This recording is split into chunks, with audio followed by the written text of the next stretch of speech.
Ma'am, ఆత్మవిశ్వాసం పెంచుకోవడానికి ఏమైనా టిప్స్ ఉన్నాయా? ఆత్మవిశ్వాసం పెంచుకోవాలి, అంతేనా? సో అసలు ఆత్మవిశ్వాసం అంటే ఏంటి నీ దృష్టిలో? Self confidence. సెల్ఫ్ కాన్ఫిడెన్స్ నీకుందా? ఉందనుకుంటున్నావా లేదనుకుంటున్నావా? లేదు కాబట్టి చిట్కాలు అడుగుతున్నా. అంతేనా? సెల్ఫ్ కాన్ఫిడెన్స్ యాక్చువల్గా ఎలా వస్తుంది అంటే అమ్మ, ప్రతి మనిషికి భయం అన్నది ఉంటుంది. ఫస్ట్ పాయింట్, ఆ భయము ఏం చేస్తుందంటే మన యొక్క అవకాశాలను కోల్పోయేలాగా చేస్తుంది. భయం ఎందుకు చెప్తున్నానంటే ఆత్మవిశ్వాసానికి భయానికి చాలా దగ్గర అవినాభావ సంబంధం ఉంటుంది అనమాట. సో ఎక్కడైతే భయం ఉండదో అక్కడ ఆత్మవిశ్వాసం ఉంటుంది.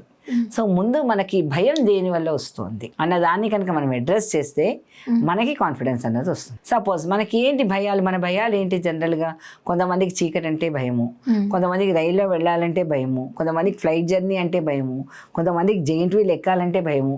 ఇలా మనకి రకరకాల చిన్నప్పటి నుంచి కూడా ఆ భయాలన్నీ మన లోపల. కొంతమందికి నలుగురితో మాట్లాడాలంటే భయము. సో భయానికి ఆత్మవిశ్వాసానికి చాలా దగ్గర సంబంధం ఉందమ్మా. సో మనకి భయాన్ని అధిగమిస్తే గానీ కాన్ఫిడెన్స్ రాదు. కాన్ఫిడెన్స్ అసలు ఎలా వస్తుంది అంటే మనకి ఏ పని అయితే భయమో దాన్ని చేసి చూస్తే భయం పోయి కాన్ఫిడెన్స్ వస్తుంది. సో ఇది ఫస్ట్ చిట్కా. నేను అందరికీ చెప్పేది ఏంటంటే ముందు భయాన్ని ఓవర్కమ్ చెయ్యండి. మీకు ఏదైతే భయమో ఆ పని చెయ్యండి, చేస్తే మీకు కాన్ఫిడెన్స్ వస్తుంది. భయము ధైర్యము, కాన్ఫిడెన్స్ అంటే ధైర్యమే కదా.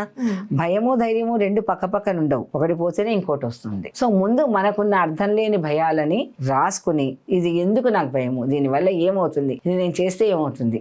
కొంతమందికి ఎక్సలేటర్ ఎక్కడానికి కూడా భయపడతారు. సో ఫియర్ అంటారు కదా, అంటే false estimation about realities. Fear అంటే ఏంటి? ఏదో అయిపోతుందేమో, పడిపోతానేమో, లేకపోతే నన్ను చూసి నవ్వుతారేమో, నేను సమంగా మాట్లాడనేమో.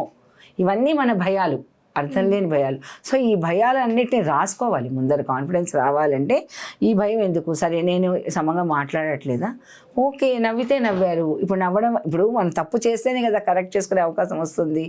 సో ఆ స్పిరిట్ ఉండాలి ముందర. నేను తప్పు చేయకూడదు అనుకుంటే నువ్వు ఎప్పటికీ ఎదగలేవు.